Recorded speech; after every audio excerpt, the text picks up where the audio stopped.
Bismillahirrahmanirrahim. Assalamualaikum warahmatullahi wabarakatuh. Anak-anakku, sebelumnya marilah kita tidak henti-hentinya selalu memanjatkan puji syukur kehadirat Allah Subhanahu wa taala yang hingga pada kesempatan saat ini kita masih dipertemukan walaupun hanya melalui daring dalam kegiatan pembelajaran di kelas 11. Pada kesempatan saat ini kita sudah masuk pada bab 2 subjek, yaitu membangun kehidupan yang demokratis di Indonesia. Untuk subbabnya yaitu pentingnya kehidupan yang demokrasi.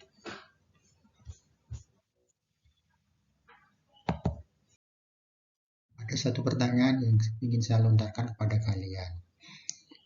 Coba kalian pikirkan, apakah negara kita ini adalah negara demokrasi?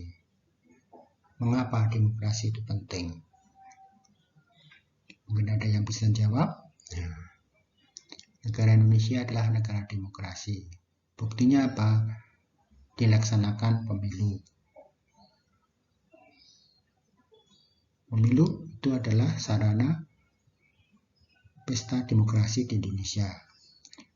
Dalam pemilu, situ rakyat memegang peranan yang penting dalam menentukan kelangsungan kehidupan berbangsa dan bernegara.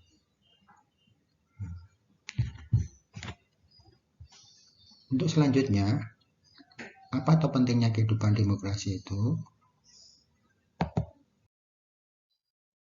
Pentingnya kehidupan demokrasi sebagai berikut. Satu, yaitu kedudukan di muka hukum.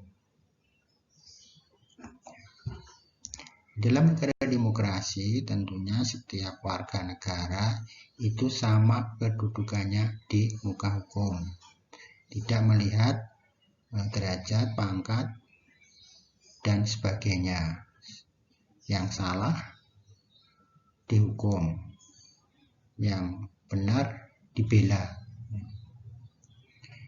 Ini sebagai perwujudan daripada kehidupan demokrasi. Kehidupan demokrasi tidak mengabaikan hukum. Nah, justru dalam negara hukum ini akan mendukung tumbuh kembangnya kehidupan yang demokrasi. Berikutnya yang kedua, partisipasi dalam pembuatan keputusan.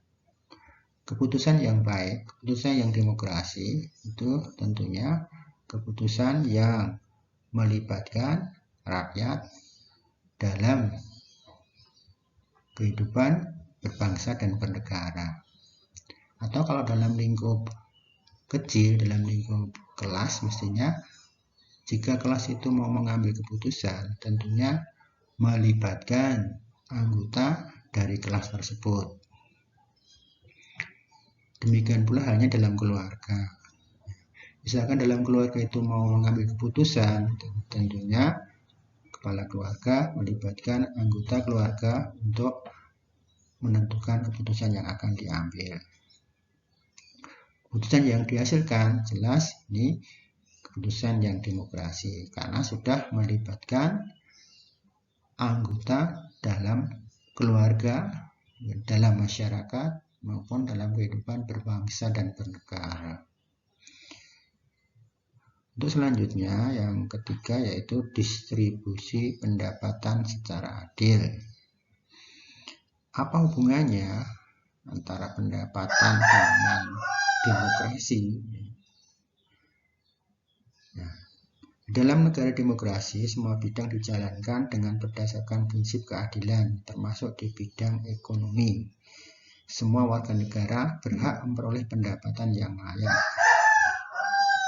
Pemerintah wajib memberikan bantuan kepada fakir dan miskin atau mereka yang berpendapatan rendah. Untuk itu, pemerintah menjalankan program pemberian bantuan langsung tunai. Hal ini dilakukan upaya membantu fakir miskin untuk memenuhi hak-haknya atau memenuhi kehidupan yang layak. Jadi di dalam kehidupan demokrasi tentunya tidak ada atau mestinya dihindari adanya warga negara yang tidak dapat memenuhi kebutuhannya. Oleh karena itu, maka pemerintah punya tanggung jawab untuk memenuhi kebutuhan pokok, kebutuhan dasar dalam kehidupan bernegara. Sudah seyogianya pemerintah memberikan jaminan sosial kepada mereka yang kurang mampu.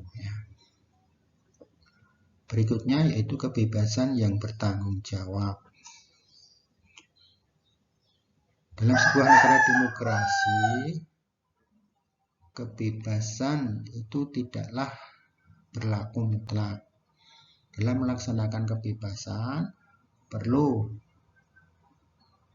diingat norma-norma yang berlaku di dalam masyarakat. Dengan kata lain, kebebasan yang dikembangkan adalah kebebasan yang terbatas, kebebasan yang dibatasi oleh aturan atau kebebasan yang dimiliki oleh orang lain.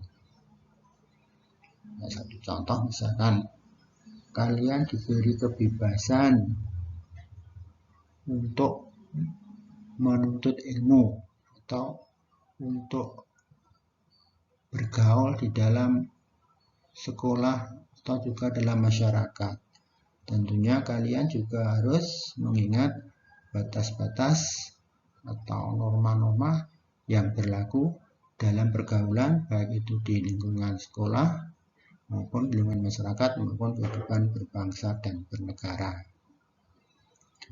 Demikian untuk pentingnya kehidupan demokrasi. Selanjutnya, perilaku yang mendukung tegaknya nilai-nilai demokrasi. Ada hal yang penting, sikap perilaku apa atau yang dapat mendukung tegaknya nilai-nilai demokrasi. Antara lain, yaitu membiasakan diri untuk berbuat sesuai dengan aturan main, aturan hukum yang berlaku. Tentunya dalam kehidupan di sekolah, di masyarakat maupun dalam kehidupan bernegara berlaku aturan hukum, atau kalau tidak aturan hukum ya aturan yang disepakati oleh anggota dalam organisasi itu. Mestinya dibiasakan diri untuk ditaati. Membiasakan diri untuk bertindak demokrasi dalam segala hal, ya misalkan dalam belajar kelompok, mungkin juga dalam hal menentukan pimpinan, ya menentukan pilihan jurusan dan sebagainya. Ya, membiasakan diri untuk menyelesaikan persoalan dengan musyawarah. Ya, hendaklah diselesaikan permasalahan itu dengan cara musyawarah. Syukur-syukur bisa tercapai musyawarah mufakat. Ya, semua pihak yang berkepentingan itu bisa menerima penyelesaian persoalan yang dilaksanakan. Membiasakan diri untuk mengadakan perubahan secara damai, ya, jalan keluar secara damai, tidak dengan kekerasan. Karena ini cara yang demokrasi. Kalau dengan cara kekerasan pasti ada pihak yang dirugikan, ya merasa tidak nyaman dalam dirinya, ya. Mungkin dalam terkait dengan ganti rugi, ya terkait dengan korban yang sudah dialaminya, ya. Nah, yaitu maka sedapat mungkin diselesaikan secara damai. Saya ambil yang keenam, misalkan selalu menggunakan akal sehat dan hati nurani dalam musyawarah. Hendaklah dalam pelaksanaan musyawarah sebelum putusan itu diambil, mestinya menggunakan logika akal sehat dalam bermusyawarah. Bukan berarti semaunya, ya, tetap kecerdasan, ya akal sehat dan hati nurani. Ya, misalkan kalau keputusan itu menyalahi dari hati nurani daripada individunya masing-masing, tentunya tidaklah diambil. Ya, kalau diambil ya berarti menyalahi, ya tidak mendukung tegaknya demokrasi. Yang ketujuh, mempertanggungjawabkan hasil keputusan musyawarah kepada Tuhan Yang Maha Esa, masyarakat, bangsa, dan negara. Nah, inilah kenapa pengamalan daripada sila Pancasila itu tidaklah bisa dipisahkan antara sila 1, 2, 3, 4, dan 5. Nah, termasuk pengamalan sila keempat dalam pengambilan keputusan itu tentunya harus diingat bahwa keputusan yang akan kita ambil ini dapat dipertanggungjawabkan atau tidak menyalahi daripada ketentuan norma agama, ya, norma sosial atau norma sopan santun, atau norma hukum yang berlaku di negara kita. Yang lain akan menuntut hak setelah melaksanakan kewajiban. Ya, biasanya ya jangan sampai kebalik. Ya, haknya dituntut dulu, namun kewajibannya belum dilaksanakan. Ini salah. Mestinya kewajiban dilaksanakan, baru disitulah hak mengikutinya. Itu kerja dulu, baru mendapatkan hak berupa digaji oleh yang punya pekerjaan. Nah, saya ambil contoh yang terakhir, membiasakan diri memberikan kritik. Ya, tentunya seorang yang demokrasi tentunya tidak menutup kritik dari orang lain atau pihak lain. Mestinya kritik yang diberikan ya bersifat membangun atau bersifat solutif, ya, atau memecahkan permasalahan, ya, memberikan jalan keluar terhadap permasalahan yang dihadapi, tidak berarti mencela atau mencaci, ya, atau merendahkan yang dikritik. Nah, itu harus dihindari.